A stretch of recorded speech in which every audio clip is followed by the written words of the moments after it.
Bien amigos, bienvenidos a este programa sobre los seres tridáctilos con nuestro amigo y investigador Joseph de Salou.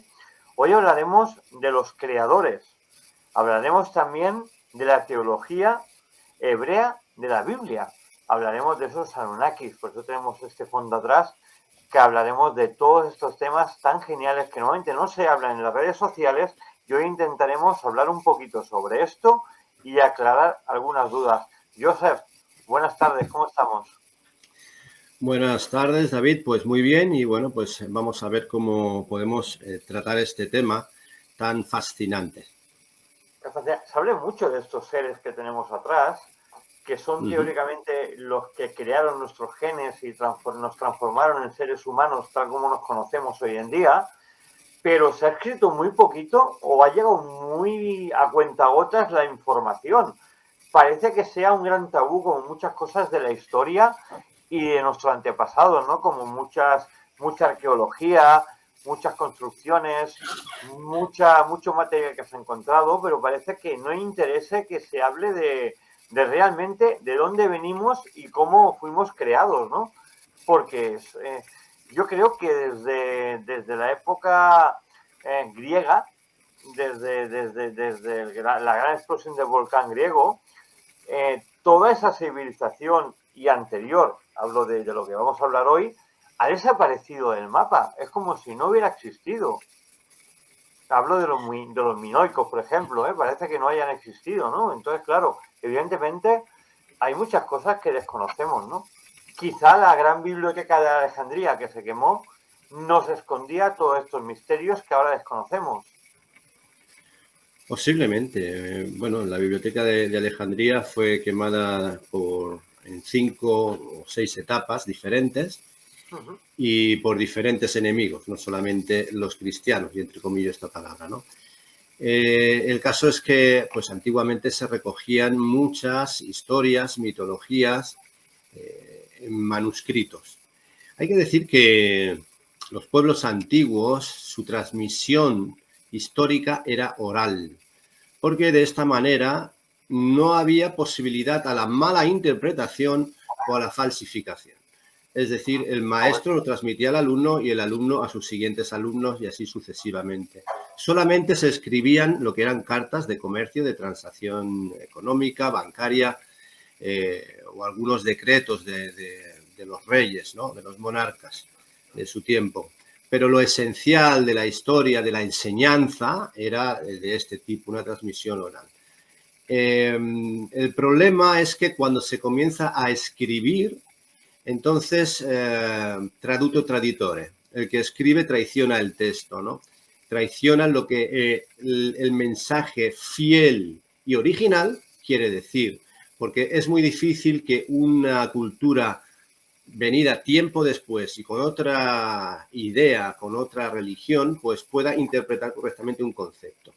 Bueno, esto fue lo que pasó con los primeros escritos. Ahí detrás tienes una tablilla sumeria de la antigua Mesopotamia. Justo aquí, no sé si se ve, aquí la tenemos. Sí, serían de las primeras culturas de la civilización que para mí formarían parte de la humanidad que conocemos hoy. Yo creo Perdona que te corte un momentito, porque estás hablando de sí. los sumerios y hay una anécdota que a mí me gusta contar mucho, que es por qué compramos los huevos en docenas. Y precisamente es por los sumerios, porque contaban con los nudillos de las manos, contaban 1, 2, 3, 4, 5, 6, 7, 8, 9, 10, 11 y 12, ¿vale? Era la forma que tenían que contar los sumerios digamos, con las dobleces de los 4 dedos de la mano. Y eso muy poquita gente lo sabe, por eso los huevos se compran de 12 en 12.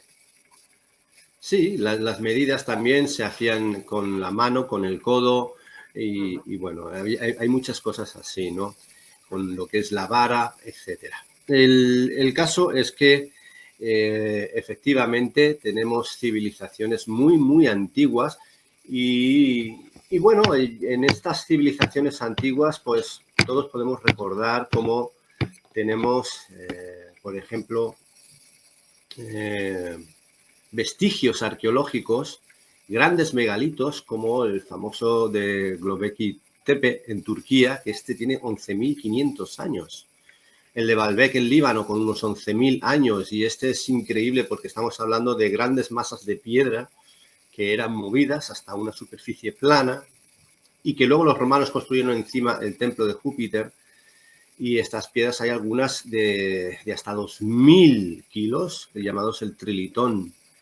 Tenemos en Yonaguni, en Japón, con 10.000 años de antigüedad, con grandes escalones, grandes mesetas debajo del mar, ¿eh? Estamos hablando...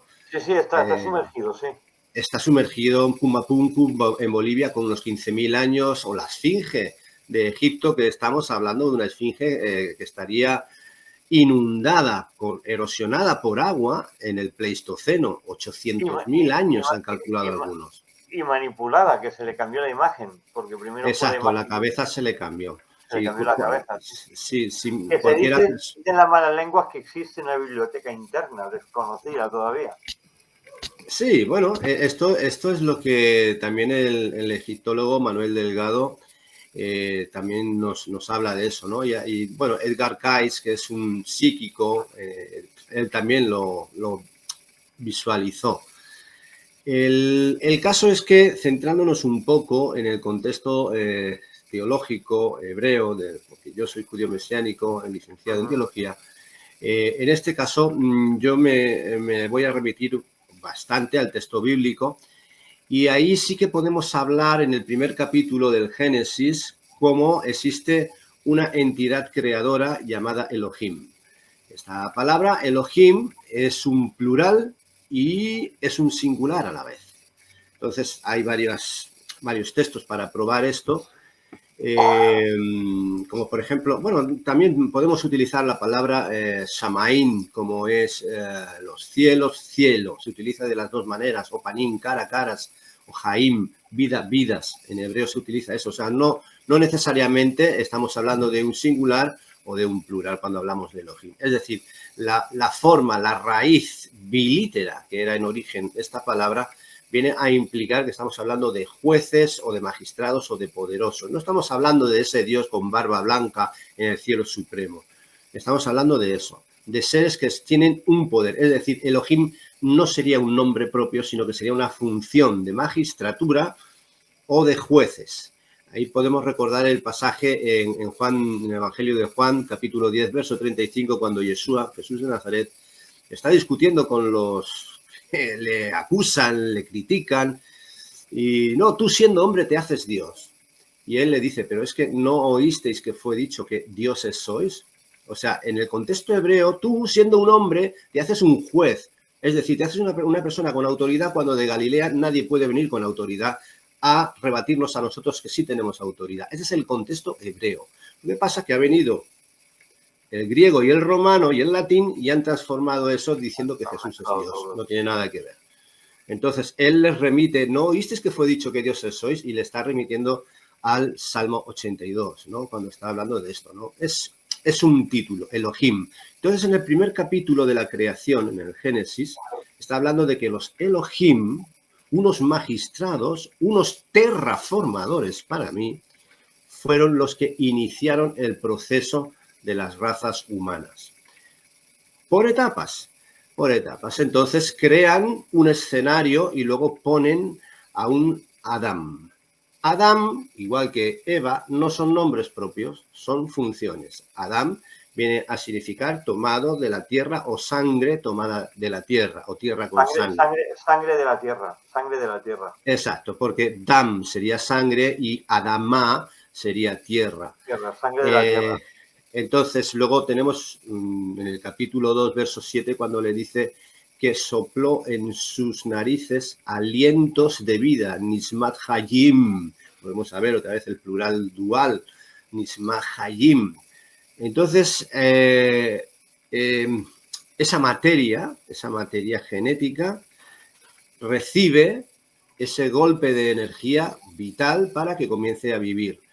Y tanto esa materia como los otros seres creados, animales y así, también se consideran nefes o se consideran almas, se consideran criaturas que ya viven por sí mismas. Pero al ser humano, a más, con ese Nismat Hayim, con ese soplo en la nariz, se les da esa conciencia de trascendencia. Por eso cuando dice Elohim en el principio que lo crea esa materia, ese primer indicio genético lo crea a imagen y semejanza, no es que crea una estructura genética hombre o mujer. No. Imagen y semejanza en este contexto es con capacidad de reflexión y trascendencia, con inteligencia. Eso es lo que se crea, eso es lo que significa imagen y semejanza. Es curioso, perdón, sí, de la etapa que estás hablando bíblica, si uno la autoanaliza científicamente, ya no digo espiritualmente ni bíblicamente, sino científicamente, se da cuenta que están hablando de experimentos entre seres humanos y otra raza. Al menos es lo que interpreto yo. No sé si tú tienes la misma teoría, la misma impresión, Joseph. Efectivamente, para mí también sería algo así, y esto es a donde iba ahora. En el segundo capítulo... Perdona. Sí, bien, está bien, porque está bien apuntar estas cosas para que la gente, la audiencia, esté situada. En el segundo capítulo se nos muestra el escenario a la inversa. Primero se plantea la persona física, el actor, y después se presenta el escenario, ¿no? ¿Por qué se hace así? Pues por una sencilla razón, porque dice que ahí se presenta Yud Hei Vav Hei, que en algunas Biblias se traduce como Yahvé, o mal transliterado fonéticamente como Jehová. Ahí es donde aparece por primera vez en la Torá ese fonema, ese tetragramatón. Entonces, eso no tiene pronunciación. Podría tener una raíz hebrea que implicaría eternidad. Es decir, esta eternidad estaría por encima de todo lo creado y estaría fuera del espacio y del tiempo. Los Elohim serían los terraformadores que entrarían en función aquí. Y luego este Yud Hei Vav Hei estaría en el día, Yom dice, en que fueron creadas todas las cosas. Pero ¿no fueron 7 días? Pues no. Porque estamos diciendo... Ahora estás hablando de una cosa muy importante, de la terratransformación. Ahora, actualmente, tenemos un ejemplo muy claro de lo mismo que dice este texto bíblico, que es lo que se va a hacer en Marte, lo que se está planteando hacer en Marte la humanidad, que es darle atmósfera a Marte para de aquí 3.000 o 1.000 años, que allí se puede vivir y se pueden crear océanos, se pueden crear ríos, se puede crear vida. Y ya se está estudiando la forma de cambiar, digamos, el entorno de Marte. Y estamos haciendo lo mismo que hicieron con nosotros. O sea, volvemos, digamos, a hacer lo mismo que hicieron con nosotros. Esta es la idea. Lo que pasa es que para mí los seres que nos crearon pertenecerían a lo que yo llamaría razas madre, es decir, razas mucho más antiguas que el planeta Tierra, que estarían antes que nosotros. A ver, según la astronomía, la edad del planeta Tierra estaría en unos 5.000 millones de años y la del universo en unos 15.000 millones de años. Yo esto no me lo creo, para empezar, por una cuestión de que esta cosa de la radiación de fondo de microondas ya se sabe que no es así y que no existe una expansión del universo como tal. Yo creo que la edad no se puede conocer, pero sí que da una pista para que podamos entender que hay cosas mucho más antiguas que nosotros que están sembrando la vida. Podemos también recordar cómo Watson y Crick, ellos hablaban de la panspermia dirigida, es decir, el ADN o la vida que llegó a la Tierra llegó ya montada, llegó ya fabricada, es decir, no se pudo formar por azar. Y eso yo no estoy en la línea de un creacionismo puro, porque tampoco lo creo así, ¿no? Ni tampoco en una línea evolucionismo. No creo tampoco en un evolucionismo saltacionista con eslabones perdidos por todos lados.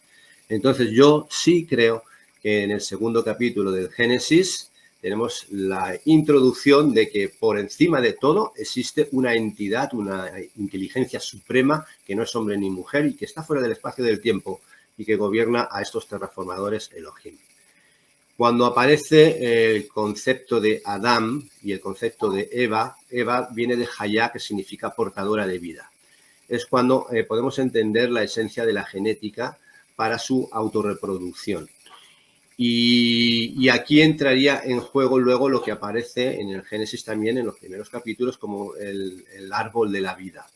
Ese árbol de la vida que incluso también se recoge en algunas reproducciones de las tablillas sumerias, donde aparecen como unos dioses, Enki, Enlil, algunos sospechan que pueden ser ellos, sujetando como una piña con unas alas. Es una imagen muy gráfica, muy bonita, porque aparece el árbol en el centro y aparecen pues los humanos por un lado y estos dioses tipo antropomorfo, como animales, en el otro lado.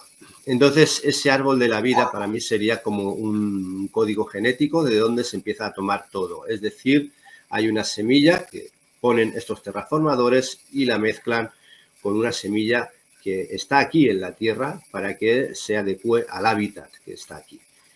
Después, cuando se habla de que de Eva hace dormir a Eva, a la creadora, a la portadora de vida, y se toma una costilla, la traducción no es correcta en el hebreo, y sería que toma de su lado o de su contraparte, es decir, de la portadora de vida, se toma una parte para seguir creando humanidad. Esta es una cadena, toma una cadena de ADN. Es lo mismo, ¿no? Perdona, que cuando se dice que Caín mató a Abel, yo lo interpreto de otra manera. Es como si el espécimen final destruyera al espécimen inicial para que no quedara rastro de él.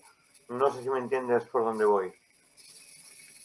Sí, podría ser. Estaríamos ante, digamos, es que los primeros capítulos del libro del Génesis son altamente simbólicos y hay que prestar atención a esas figuras, esos conceptos, pero con una mentalidad de hace más de 3000 años y en otro idioma semita mucho más antiguo que el hebreo actual, porque el hebreo actual viene en origen de un idioma pictográfico, como los idiomas jeroglíficos, el japonés, el chino, etc. Y el sumerio lo era también, ¿no? Y entonces ya tenemos el escenario conformado, tenemos la parte genética, tenemos el árbol de la vida, tenemos las funciones de Adán y Eva y ahora viene una supervisión. Y una supervisión de todo eso que está aconteciendo y la encontramos en el capítulo 6 del Génesis, verso 4. Cuando dice que los Nefilim estaban en la tierra en los días aquellos, antes y después de que los hijos de Dios, los Bene Elohim, se juntaran con las hijas de los hombres, las Benot Adam, y engendraron para ellos al héroe Star. Entonces, estos Nefilim que estaban antes y después de que estos hijos de Elohim, es decir, los hijos de Elohim para mí serían parte de esos terraformadores que eran como instructores técnicos de las primeras civilizaciones humanas que perfectamente pudieron ayudar a diseñar esos megalitos que hoy no encontramos una explicación, como los mencionados antes, de Pumapunku, Baalbek, Sacsayhuamán, bueno, todos estos, la Esfinge, etcétera. Pues estos Nefilim serían supervisores de toda esa parte que se ha ido evolucionando genéticamente, ¿no? Y entonces se habla de que hay como una especie de unión con las hijas de la parte material. Las Benot Adam es las hijas de la humanidad. Entonces se está hablando de que perfectamente hay una correlación entre los técnicos, gente superior, de esas razas superiores, y la parte humana de aquí. ¿Es así? ¿No es así? Yo no lo sé, pero viendo todos los vestigios que tenemos en el pasado en megalitos y viendo las toneladas, David, las toneladas de testimonios que hay, de avistamientos ovni, y yo he sido testigo de eso, y viendo que siguen estando ahí, que estuvieron en el pasado, están en el presente y creo que seguirán en el futuro, para mí me cuadra más el texto que es así. Hay un pasaje, si mal no recuerdo, cuando se habla en... creo que está en Números, en la Torá, en el libro de los Números 13, creo, 13, que dice que Josué manda espías a la tierra de Canaán para vigilar, y dice que vio a los hijos de Anac, que era una raza de gigantes, y éramos nosotros, a nuestro parecer, como langostas, dice, ¿no? Entonces, aquí la palabra que se traduce en el texto hebreo es nefilim, perdón. Es nefilim. Es la única vez, aparte del capítulo 6 del Génesis, es la única vez que se menciona otra vez esta palabra nefilim. Yo creo que aquí estos espías que mandó Josué no están hablando de los mismos nefilim del Génesis 6, sino de que los espías están engrandeciendo su relato para que no sean tomados como cobardes o traidores al pueblo hebreo. Y están hablando de que hay gente que es muy poderosa, muy valerosa, pero Dios está con nosotros y nos ayudará. Son como los nefilim, son como esos seres inteligentes. Esta sería la idea, ¿no? Entonces, yo creo que en el capítulo del Génesis 6 existen estos supervisores. Esos supervisores han acompañado a la raza humana desde su origen, en su evolución por etapas. No estoy hablando de la cuestión del simio, no estoy hablando de eso. Estoy hablando ya de la raza humana en la etapa en la que estamos nosotros. Y estarían acompañando a lo largo de la historia. Y entonces, ¿tenemos evidencias de eso en la Biblia? Sí, para mí sí que hay evidencias. Y bueno, yo puedo recordar, por ejemplo, por cercanía al Génesis, puedo recordar cómo en el Éxodo tenemos unos casos extraños cuando el pueblo de Israel sale de Egipto y tenemos una nube de fuego, una nube de día que les acompaña en el desierto, tenemos una zarza que arde y no se consume, tenemos un lugar donde es llevado Moisés a una especie de dimensión que lo cubre con luz, con un suelo de cristal, donde no pasa el tiempo, donde no tiene necesidad de comer ni de beber. Entonces tenemos luego, más adelante, tenemos otros personajes que también nos pueden recordar cosas así curiosas, como podría ser también, por ejemplo, el caso de Enoc, que fue llevado al cielo sin ver muerte. Hay quien dice que es un eufemismo, la palabra fue llevado al cielo sin ver muerte. Yo creo que ahí puede existir algo más, como una abducción, igual que podría haber sucedido con el profeta Elías. Sí. Elías. Has tocado un caso interesante, antes que se me vaya de la cabeza. Has tocado el tema de gigantes. Se dice que en la mitología griega, por ejemplo, hacen referencia a unos gigantes muy grandes que dicen que eran hijos de Gea, que era la diosa de la tierra, y que construyeron el anfiteatro de Epidarmus en Grecia. Claro, evidentemente también es un tema interesante porque bíblicamente sí que aparecen en algunos sitios, pero parecen como los seres olvidados de esta mitología, ¿verdad, Josep? Bueno, ya este sería tema para otro monográfico. Sí, no, claro, no. Otro día. Lo he sacado porque has hablado de gigantes, ¿eh? Sí, pero no quería ir yo por ahí, pero está bien. Es que la palabra para gigante que se utiliza literalmente en la Biblia es gibor o giborim, gigantes. Sí. Y aquí la palabra nefilim como tal, aunque hay algunas versiones que la han traducido como gigantes, más bien sería como un supremo o literalmente, que viene de la raíz nafal, sería un ser que ha descendido, que ha venido de arriba a abajo. Y por eso me inclino yo más a pensar que estamos hablando de supervisores que son comisionados por otras razas inteligentes del universo, también a las órdenes de ese diseño inteligente. O sea, yo sí creo que existen razas extraterrestres, por supuesto que sí, que hay de todos los gustos y colores.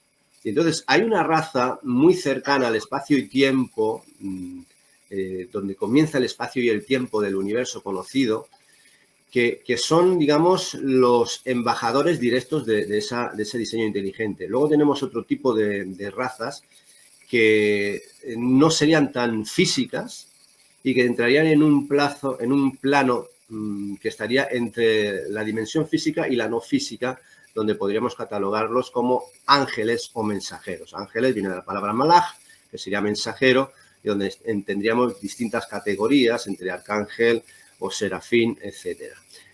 Pero bueno, ese sería, claro, esto sería otro tema.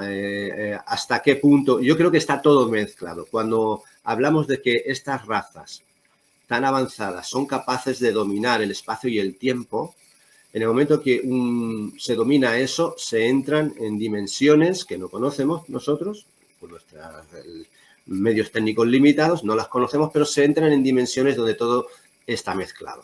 Está mezclado en el sentido de que se entra la parte no física con la física, y aquí entraríamos también donde estaría toda esa información trascendente de todas las razas mezcladas como en una gran biblioteca o registro acásico o campo morfogenético, estaría todo mezclado. Y estas razas tendrían la posibilidad de usar esos libros e ir enseñando, e ir terraformando otras dimensiones o planetas. Eso es lo que me cuadra a mí con todo lo que estoy viendo. Y bueno, si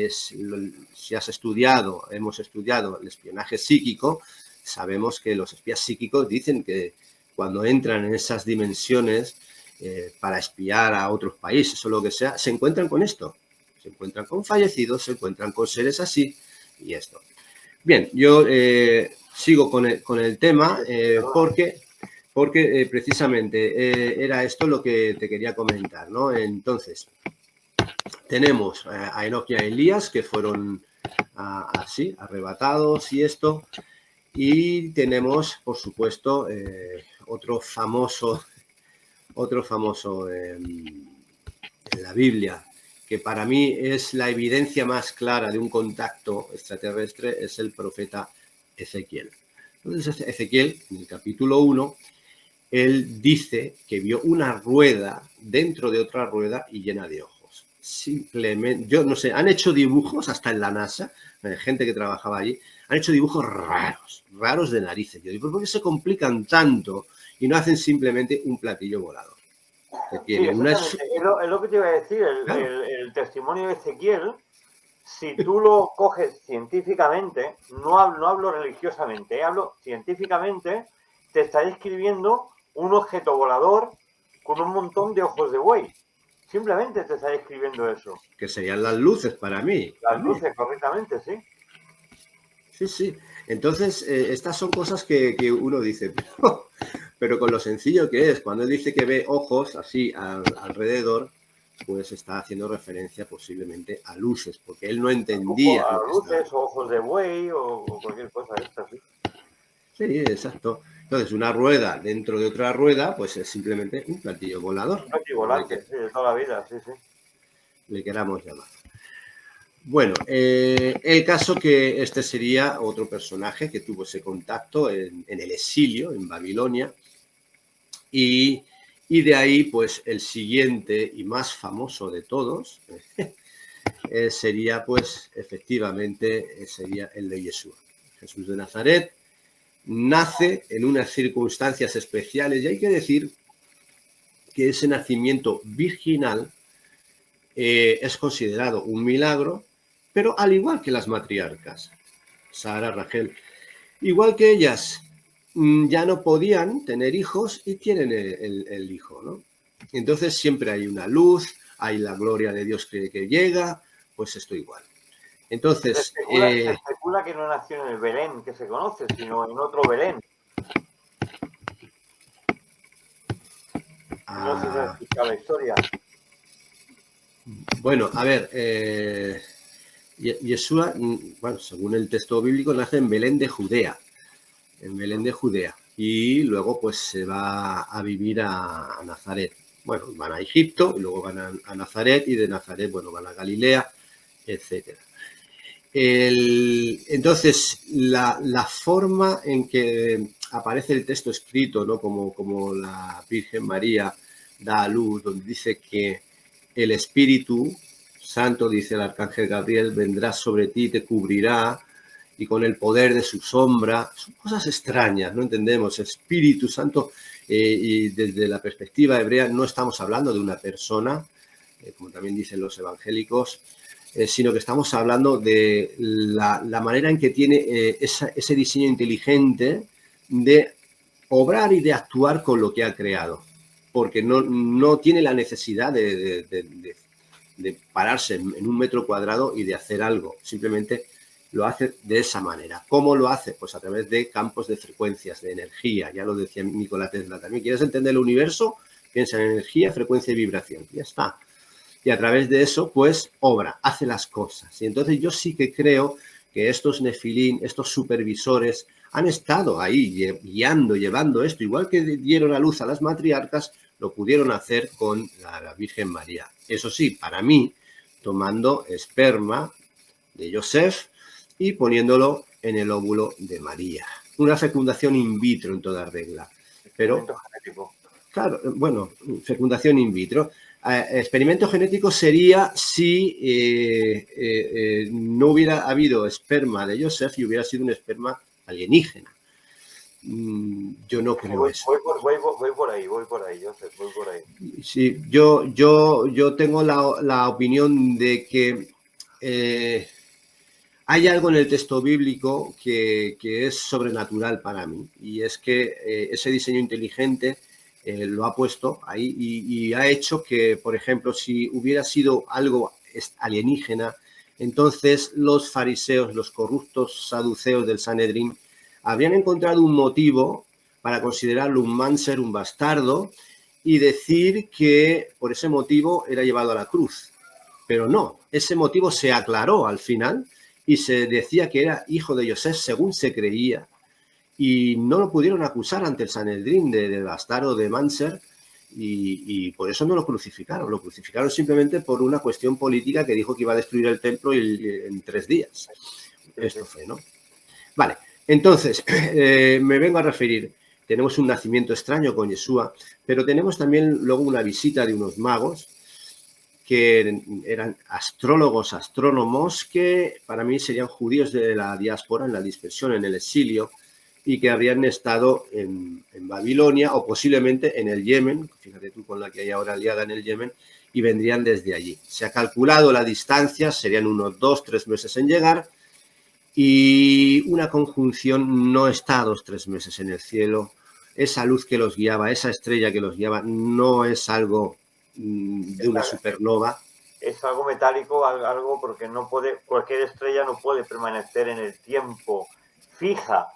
Entonces, el viaje que tenía esa estrella de Navidad que todos conocemos, sí. Era más un platillo volante con la esfera de los motores que iba moviéndose, que no una estrella fugaz o cualquier tipo de planeta, evidentemente. Sí, y básicamente porque de día no se ven las estrellas, si se tienen que guiar por esto, ¿no? Hay muchas pinturas que muy antiguas que aparece en la nave y las 3 figuras de los reyes. Aquí hay pinturas muy antiguas. Claro, entonces la manera en que está escrito el texto griego es que dice literalmente Hanatole, dice proegen. Desde el oriente iba delante de ellos, autois, delante de ellos. Y luego dice Jos, y dice hasta que Jos Y dice literalmente en griego, helzom, llegando, se detuvo. Claro. La estrella iba viajando y se detuvo delante de ellos y llegando se detuvo. Eso no lo hace una conjunción. Claro, eso digo, no lo hace una supernova. Entonces, creo, Un nuevamente... efecto inteligente. Claro, nuevamente, igual que sucedió con Mosé en el desierto, igual que sucedió con Eliyahu, igual que sucedió con Yehezkel, igual que sucedió, en fin, con todos estos personajes anteriormente, pues con Yeshua igual. Hay un seguimiento, hay una supervisión a través de estos nefilín. Nuestros creadores no nos han dejado solos, nos han dejado vestigios incluso en nuestro ADN. Entonces, también tenemos algunas evidencias de eso a través del coronavirus, a través de otras secuencias genéticas que, según algunos investigadores, están ahí, de que nuestro ADN incluso también ha sido reconfigurado de manera artificial. Es decir, tenemos una modificación dentro nuestro que no se da por azar. En fin, son cosas que uno empieza a ir sumando datos y al final uno pues piensa pues esto, ¿no? Que efectivamente estamos ante unos seres que de alguna manera u otra pues eso, nos han creado, nos supervisan, siguen estando con nosotros y bueno, ahora pues estamos teniendo todas estas apariciones de lo que se llaman UAPs, o FANIs, o como queramos llamarlo, ya por lo que no quieren llamar los ovnis, pero son eso, para mí son estas entidades, que muchos son ingeniería inversa, que muchos son secretos militares, prototipos. Sí, pero tenemos otras evidencias que están muy claras. No sé, yo me sorprende mucho porque yo yo he leído, porque para hablar tienes que leer, evidentemente. He leído algo de la Torá, muy poquito, la verdad. He leído el Corán, he leído la Biblia y sinceramente no veo gran diferencia. Por ejemplo, en el Corán de la Biblia, la única diferencia es que Jesús no murió en la cruz, ¿vale? Que hay la teología que muchos están lanzando ahora, que realmente Jesús no fue crucificado. Se dice que Jesús, cuando llevaba la cruz encima, que iba arrastrando por el camino del Calvario, fue recogido por un soldado romano y fue puesto en una especie de dormitorio, que es donde yacía su cuerpo sin vida, según se decía, y lo dieron por muerto y al tercer día lo que hizo es volver a la vida, pero no porque estaba muerto, sino porque estaba enfermo, como obviamente se deja un cuerpo 3 días para saber que realmente está muerto, ¿no? Hay muchas teologías sobre esto. Lo de la cruz, por ejemplo, yo no la acabo de ver porque si tú eres historiador, lo sabrás. En la época romana no se crucificaba en cruces, sino en una especie de cruces de madera que estaban en forma de X. Porque lo que se hacía es que el ajusticiado sufriera crucificado. Pero si tú cuelgas un cuerpo en una cruz, dura minutos. Y lo que se hacía era que ese cuerpo tardara en morir. Y la única forma de morir era colgarlos en unas X, ¿vale? Que entonces el cuerpo quedaba en forma de X y sufría mucho más. Entonces, claro, hay tantos bulos, tantas cosas que se hablan que no son ciertas, que se han manipulado la historia de una manera brutal que realmente no se sabe realmente cómo pasó. No sé si ¿estás de acuerdo en esta teoría? Yo no estoy de acuerdo, pero yo entiendo que he escuchado estas teorías. O sea, principalmente porque a Yeshua se le infligió un castigo que nunca tenía que haber sucedido y más por la ley romana, porque existía el concepto del non bis idem, es decir, no castigar 2 veces por lo mismo a la misma persona. Entonces a Yeshua pues lo latigaron y luego lo crucificaron. Esto era algo que no se podía hacer y fue una anomalía muy grande que se hizo. Y entonces ya perdió mucha sangre durante ese proceso y luego durante el proceso de lo que es, le cargan el patibulum, que es el madero transversal, y luego lo que sí que se está diciendo es que efectivamente a lo mejor no existía otro madero vertical puesto, sino que se ataba el patibulum a un árbol y allí se dejaba colgado. Pero sí que se han descubierto calcáneos del esqueletos que tienen un clavo. Un clavo, sí, hay unos pies con un clavo, sí. Correcto. Exacto. Y luego la lanzada romana que se le da al cuerpo, entonces está muerto, porque además atraviesa entre la quinta y la sexta costilla y sale pues ya el líquido pericardio del corazón, de los pulmones. Y entonces también tenemos testimonios en la historia cuando se descubre un grafito del siglo II, siglo III aproximadamente, el famoso grafito de Aloxameno, donde aparece como una persona crucificada con los brazos abiertos en un palo vertical y con la cabeza de un burro. Y entonces dice, Aloxameno adora a su Dios. Es una burla clara de un soldado romano hacia un cristiano de aquella época. Entonces, hay muchas evidencias ya porque entraríamos en otro tema fascinante que podríamos dedicar un monográfico para ello, David, que sería el de la sábana santa de Turín. Entonces, ahí sí que tenemos una radiografía, tomografía increíble. Tengo mis dudas sobre la sábana santa, porque sabemos que es del siglo XIV-XVI, sabemos que es del XIV-XVI, se habla incluso que fuera la figura de Jacques de Molay, el último templario, pero claro, Jacques de Molay fue quemado, evidentemente.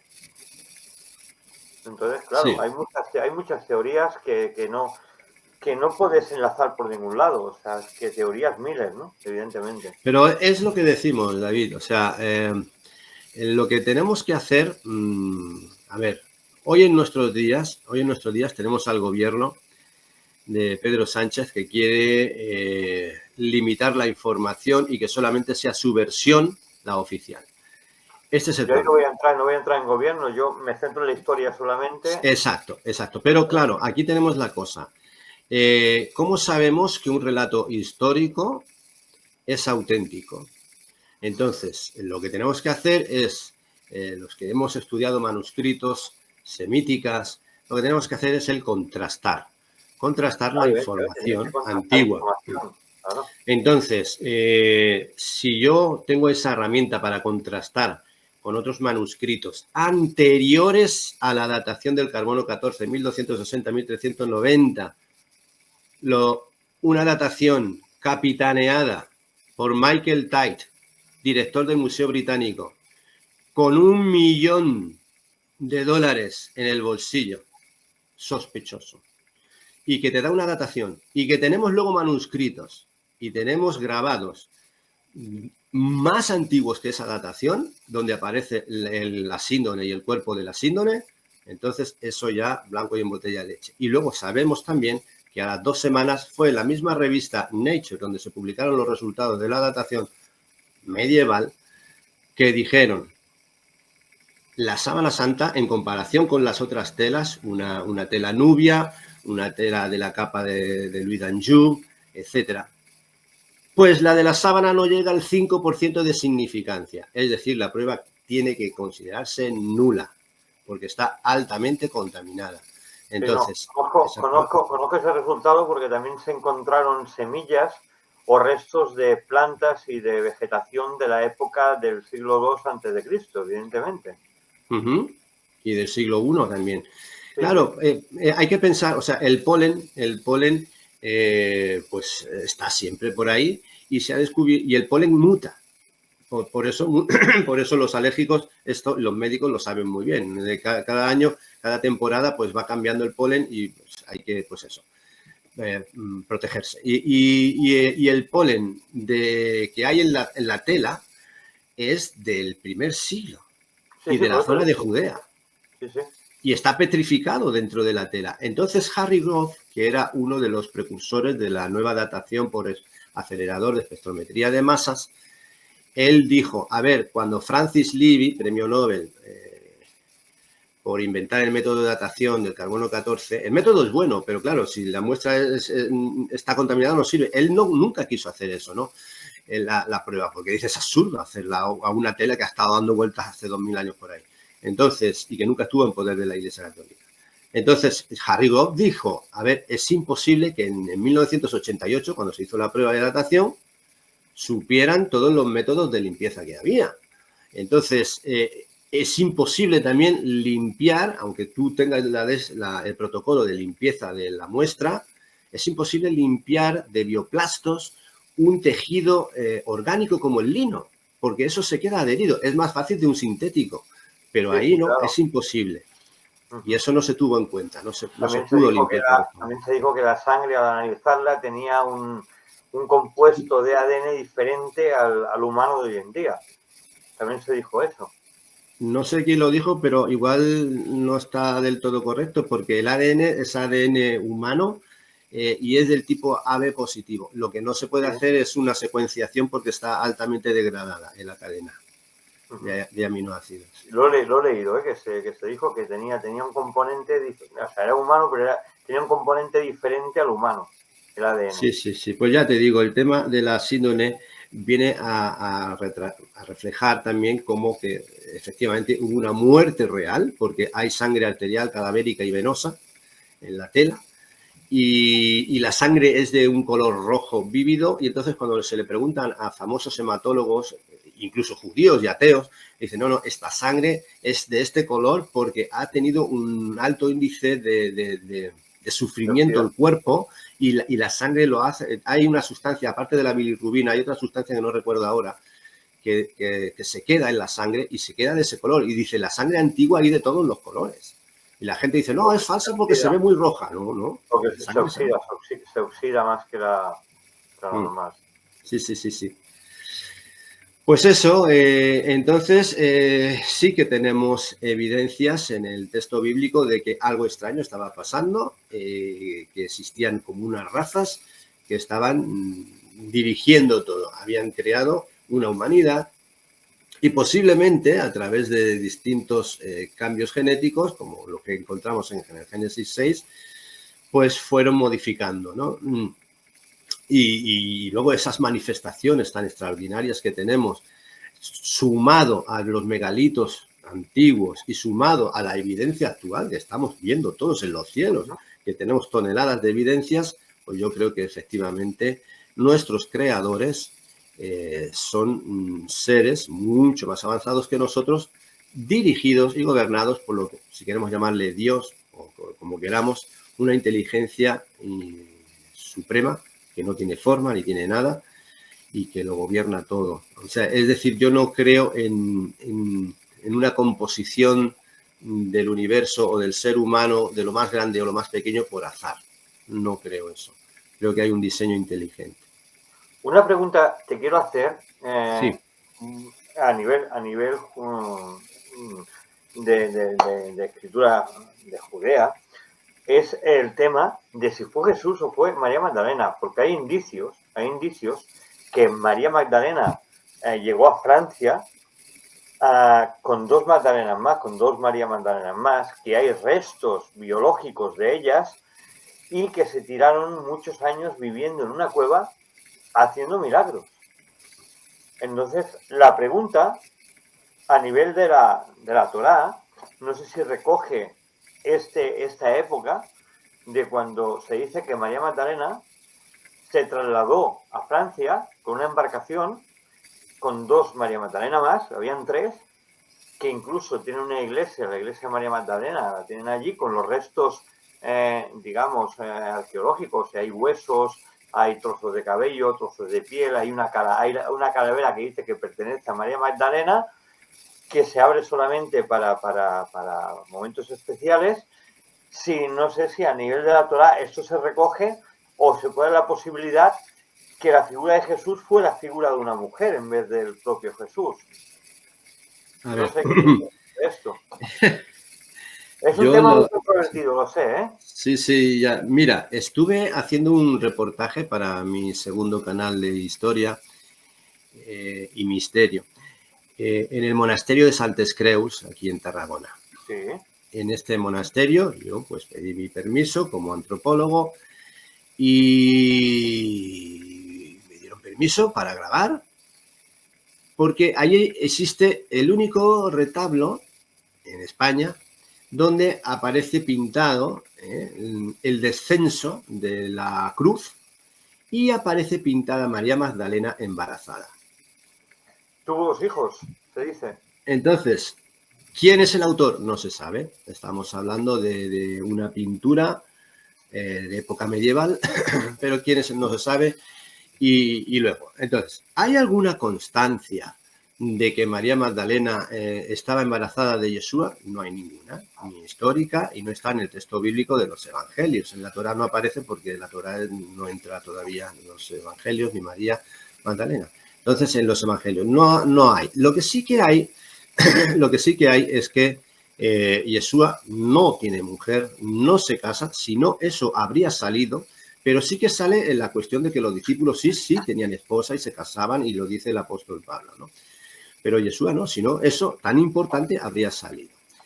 Entonces, la evidencia es que Yeshua en Mateo 23, 24, ya antes de la crucifixión, le dice a los discípulos: cuando veáis Jerusalén rodeada de ejércitos, huid de aquí, escapad, porque se aproximaba lo que sería la destrucción del segundo templo por Roma, y entonces pues todos los judíos tenían que salir de Israel.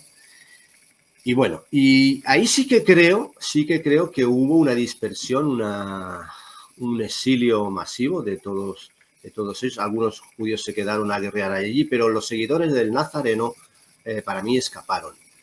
Que algunos de ellos llegaron al sur de Francia y fundaron, o sea, podría ser, pero yo no creo que María Magdalena, embarazada de Jesús de Nazaret, que no tenemos ninguna evidencia, llegara al sur de Francia y fundara la línea de los reyes merovingios franceses.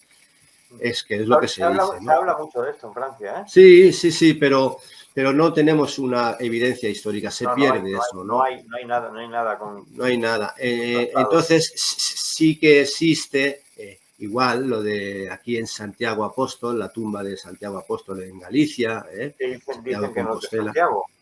Claro, que ¿hay alguna evidencia? No hay ninguna evidencia. Entonces, estas cosas son las que tenemos que ir con cuidado y buscar las máximas referencias históricas. O sea, a ver, de Julio César. Estamos hablando de teología. Todo lo que se ha dicho es la teología, las diferentes teologías que hay sobre el tema.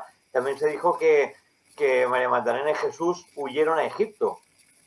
También se dijo eso. Claro, hay miles de teorías. ¿Cuál es la cierta? No se sabe. Hombre, yo ya te digo, si empiezo a sumar, es que lo que te he dicho antes, o sea, tenemos más de 6.000 manuscritos.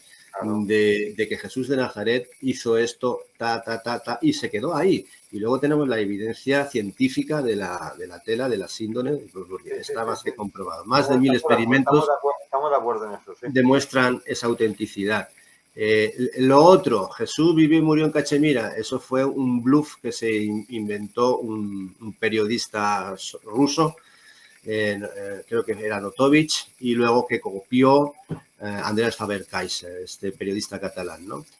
¿Qué evidencias hay? Ninguna. ¿Histórica? Ninguna. Pues, no, es que también en Cachemira, en la India, hay como que el nombre de Jesús, hay por allí también algunas tumbas. Pues bueno, ¿y qué? Cuando Alejandro Magno conquista y entra en Israel por primera vez y todo eso, pues muchos judíos, como era su héroe favorito, a los niños les ponían Alexander o Alejandro. ¿Por qué? Porque era su héroe. Pues esto igual.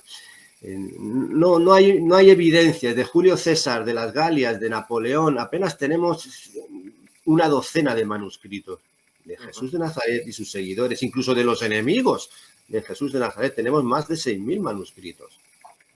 Entonces, Esto es lo que tenemos que acercarnos a las evidencias papirológicas. Claro, por eso te pregunto a ti como historiador, que nos puedes guiar mucho más a la realidad de todo lo que se dice. Yo te estoy exponiendo lo que son las diversas teorías que hay sobre la figura de Jesús y María Magdalena, evidentemente, ¿no?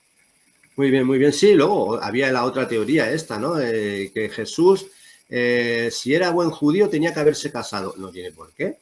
No tiene por qué. Pues porque tenemos otros judíos, precisamente de la misma época de Yeshua, Rabí Akiva y otros que no se casaron nunca, y algunos de ellos le decían, los discípulos le decían a sus maestros, ¿por qué no te casas? Dice, mira, crear y procrear en la tierra, eso es para vosotros, yo me dedico al estudio de la Torah. Y era así, y Yeshua sabía que tenía un fin y que tenía que morir, y los discípulos no entendían que tenía que morir, y se enfadaban con él, no, que eso no te acontezca nunca, no, pero ese es mi fin. No tenía que casarse ni tener hijos, no era su finalidad. Pero bueno, entiendo que se ha escrito mucho, se especula, luego pues eso, las tradiciones, el fetichismo, se intenta crear, digamos, un sistema de control de las gentes, como hoy en día, se intenta crear un control de la gente a través del miedo y la desinformación, pues antes era igual, el miedo y la desinformación para tener el control de las personas y así tener una especie de pequeño ejército, pequeño estado para guerrear contra otros que vengan a hacerme daño. Era lo que se llevaba antes. Hacía falta en el sur de Francia, hacía falta en Inglaterra, hacía falta en Judea, pues se hacía. Te voy a hacer una pregunta para acabar el programa, porque ya estamos llegando a la hora del programa, y para acabar el programa, si no se va a hacer eterno. Es un tema interesante, a mí me apasiona, ¿no? Tengo mi opinión sobre los temas bíblicos, sobre los primeros creadores, sobre todo. Cada uno tenemos nuestra opinión. Pero te voy a hacer una pregunta, te voy a comprometer, perdóname. Bien, adelante. ¿Qué era para ti Jesús? ¿Un Dios? ¿Un revolucionario? ¿El primer revolucionario de la historia? ¿Un fantasioso? ¿O alguien que vivía una realidad avanzada a la época que vivía? Muy bonito lo que acabas de decir último. Muy bonito, muy interesante. Yo creo que efectivamente era un personaje histórico, real, existió real, que vivía una realidad avanzada a su época. Sí, es que es increíble. Esa frase es porque he estudiado bien a la persona de Yeshua y he estudiado el contexto que tanto el judaísmo como el cristianismo tratan de esconder. Es decir, Yeshua vino a solucionar dos palabras hebreas que aparecen a lo largo de toda la Biblia y en su tiempo. Los mishpatim y los peshaim. Los juicios de muerte y los pecados de muerte. Él vino a una misión concreta, profetizado por los jueces, los reyes, los profetas antiguos. Va a venir un redentor, vendrá un redentor a Sion, Isaías 59:20.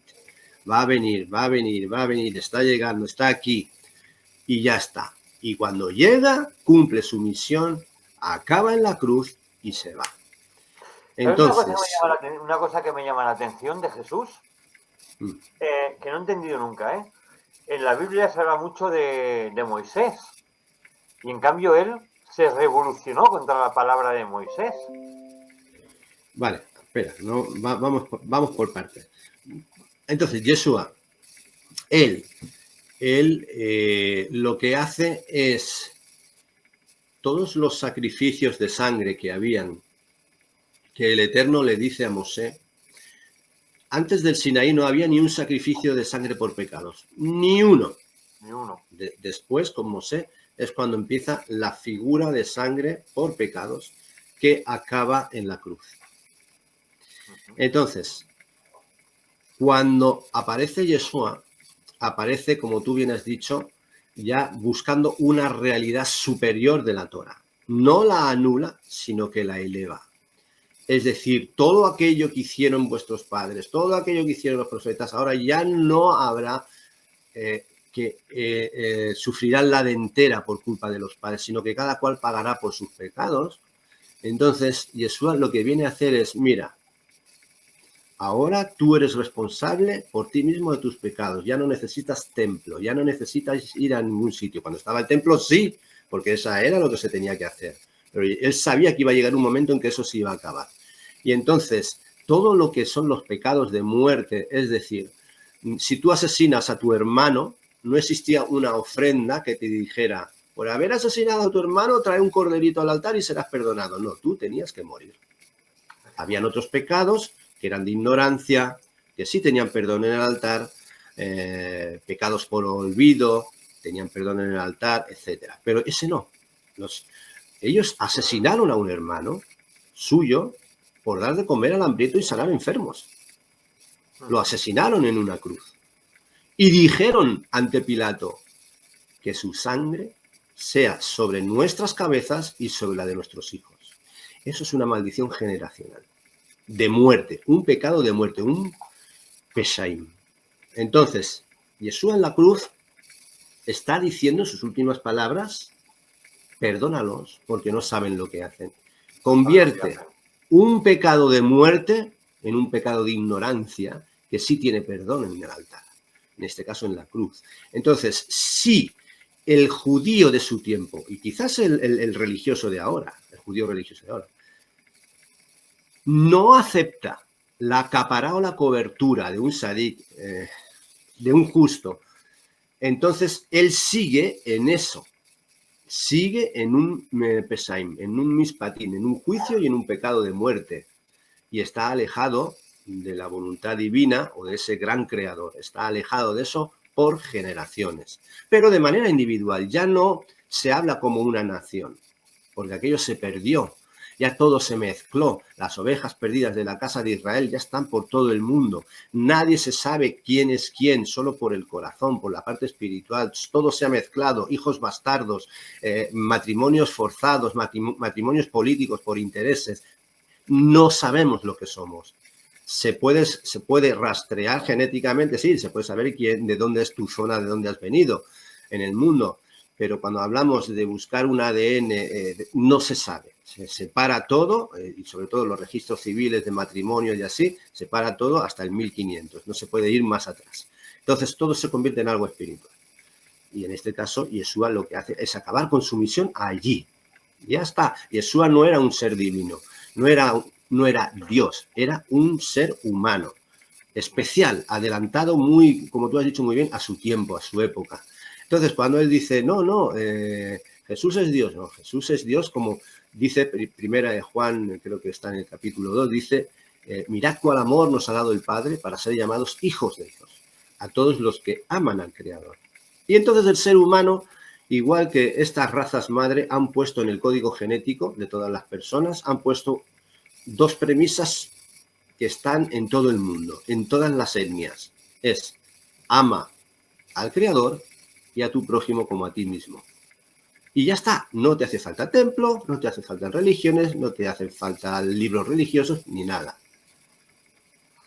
Correcto. Pues Josep, muchas gracias porque hoy ha sido un debate apasionante. Sí. Yo tengo mi concepto sobre la religión.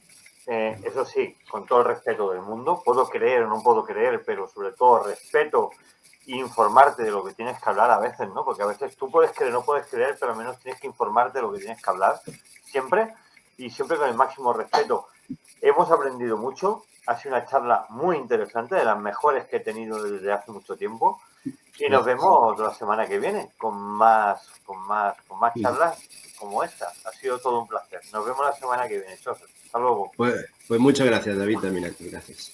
Y a todos ustedes ya lo saben, nos esperamos la semana que viene aquí con nuestro amigo, con nuestro historiador, Joseph, que nos contará cosas como las de hoy, que seguramente no esperábamos o no conocíamos y que nos ha abierto el mundo de la conciencia y también de la historia. Hasta la semana que viene, amigos.